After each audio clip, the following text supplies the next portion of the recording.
Hi everyone, 0F Digital here. A couple of years ago, I uploaded a video of Nanoloop 2 running on the Game Boy Micro in sync with a pocket operator.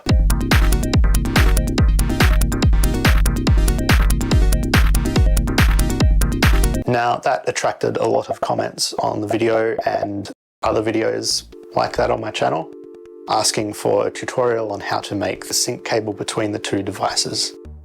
Now, I've finally got the motivation together to actually make a video, so here we go. So, to make this cable, you need a few things. Firstly, you'll need this. This is the OXY008 Game Boy Micro link cable. Now, there are some eBay stores that are selling these. I'm not sure if they're new old stock or some kind of clone, but they do have the Nintendo logo on them, so if you do a search for Game Boy Micro link cable, these will certainly come up, and you want the ones with this box in the middle because that has the most pins connected. And you'll need a 3.5mm TS mono audio jack cable. You can use a stereo one and have the sync out on the tip and the sync in on the ring, but for simplicity's sake, I'm just going to make a cable that has sync out on the tip for sync to pocket operators. You'll also need some solder. A multimeter is a very good idea. Wire cutters / stripper, and a good old trusty soldering iron. All right, let's get started. Okay, so first, we need to cut this cable up. It doesn't matter which side of the cable you take. I will take this one because it fits quite nicely onto the Game Boy Micro. It's got that little ridge there that fits nice and snugly. You want to cut this cable as close to that box in the middle as possible, just so you have enough cable to play with. So now we've got a cable with one end cut. Now, I'm going to strip this.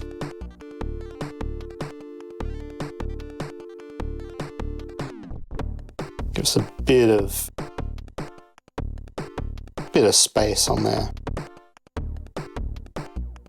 Make the cables a bit long. Not too long because we are going to be putting this inside the plug. Pull this off. Might need another cut. Alright, so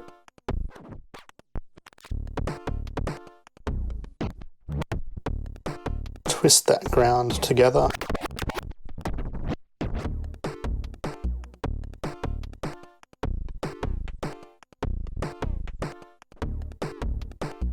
Okay, so now we've got the cable cut and everything sort of twisted into nice individual strands. You can cut this bit of material off. Okay, so what I'm going to do now is test which wires go to which pins on the connector. Now I've taken a close-up photo of the connector itself and labelled the pins for you. So all you need to do is use a multimeter and figure it out for yourself. Now keep in mind each cable may be different. They may not all have even the same colours, but most of them are pretty similar, so just check it out before you go soldering and screw it up or whatever. Okay, so we're going to just strip these off.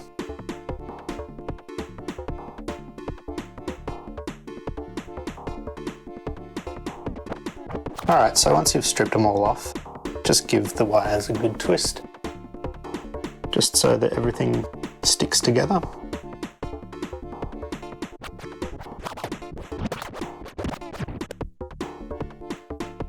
Bit tricky because the wires are very thin. Make sure you've got a good fine cable stripper as well.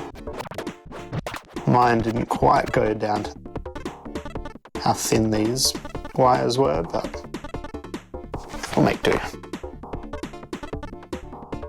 Okay, I'm making this cable for Nanoloop as master.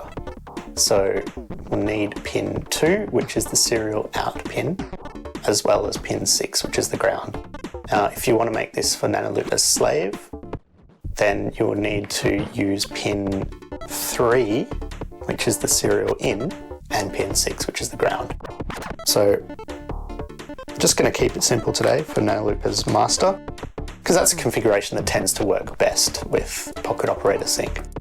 So I've set my multimeter to the diode test mode, which basically, if you've got the two connected, they will show low numbers, and if they're not, well, it'll show an error or 1 or something like that. According to our pin diagram, it goes 1 to 6 with a plus and a minus. So it'll be the third one along.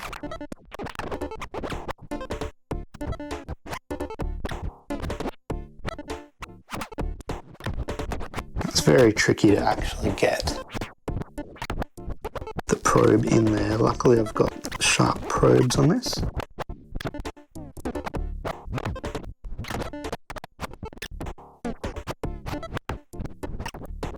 Now the other benefit of having the little ledge on the top of this is that it rests nicely on your surface so that you can do it without having to clamp it anywhere. And this is proving a bit tricky actually.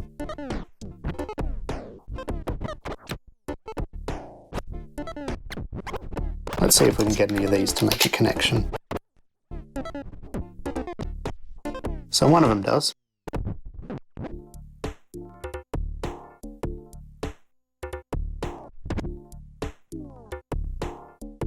Looks like that is the red wire.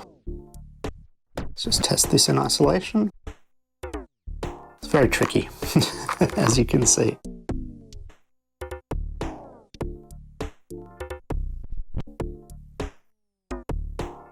Finally got it. Okay.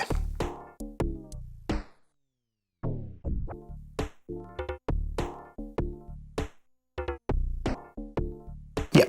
So on this cable it is the red wire. Now, the other one that we need to know is ground. I think this bare bit of wire here is the ground. I think that's how it was the last time I made it, but let's just check to make sure. So we need to find pin 6, which is the second one from the right. Yep. So the ground is that, and probably will be on the cables that you buy as well, but it's just worth a shot checking. Okay, so now that I know this is all I need, I can cut the rest of the wires off.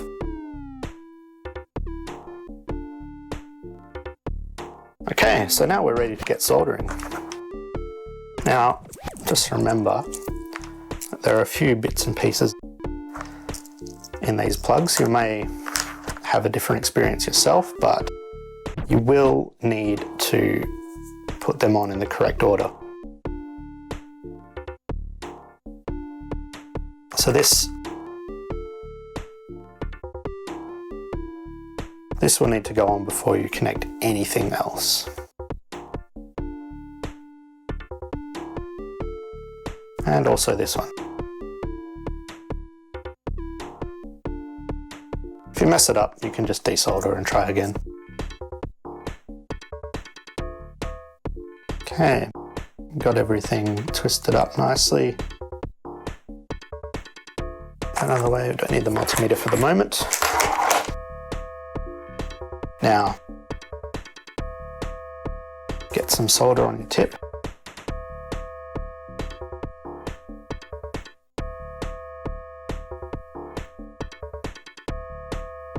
And then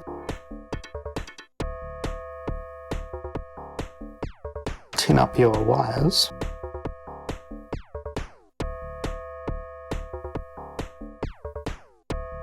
Alright, so for the connector, the long bit will always be the sleeve, which is your ground, and the shorter end on a TS cable will be the tip. So we just need to connect the red wire to the short connector and the uncoated wire to the long one. So let's give that a shot. Now, most of the time these will have a hole that you can poke the wire through. I recommend you use these because otherwise it gets a little bit tricky. Actually, this is a little bit long. I might trim this down a bit.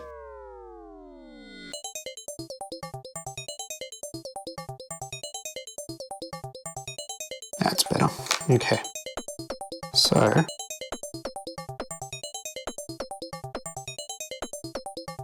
tin it all up again.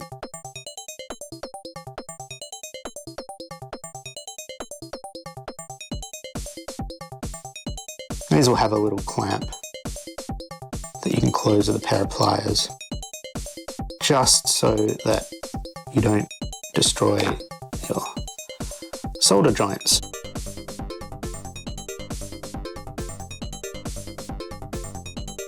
Okay.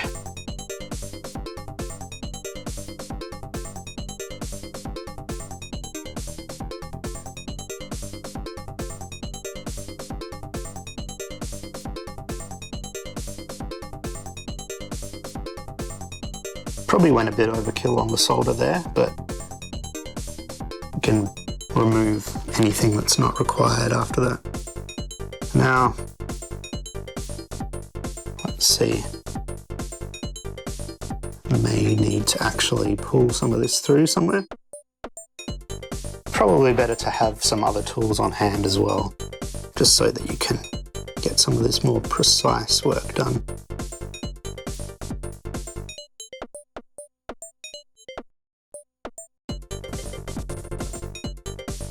Okay, so I've got that red wire through the little hole in the tip connector.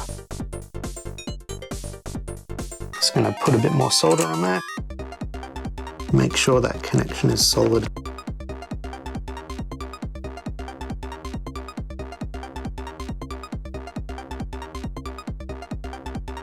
I'm no soldering expert, so my technique isn't that great, but it's enough to make a connection. Okay, so this looks done now. The only thing you might run into is if you run the ground wire through there. You can see it's kind of sticking up a little bit. I'm not sure if you can pick that off the camera. Just use my little clippers to cut that end bit off and hopefully doesn't... Yeah, that's good. All right, so now you put this little plastic insulation sleeve down.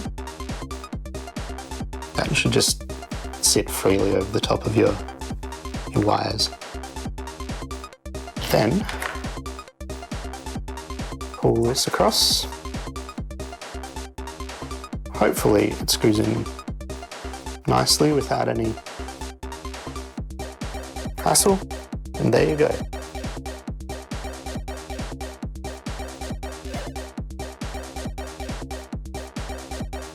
So now, just to make sure, I'm gonna test this and make sure that the connections are right.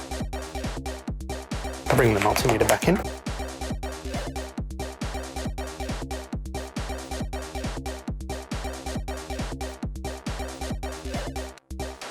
All right, hold on the tip. Then, yep, so it's on pin 2, which is the third one across. And then the sleeve should be on pin 6, which is the second from the right.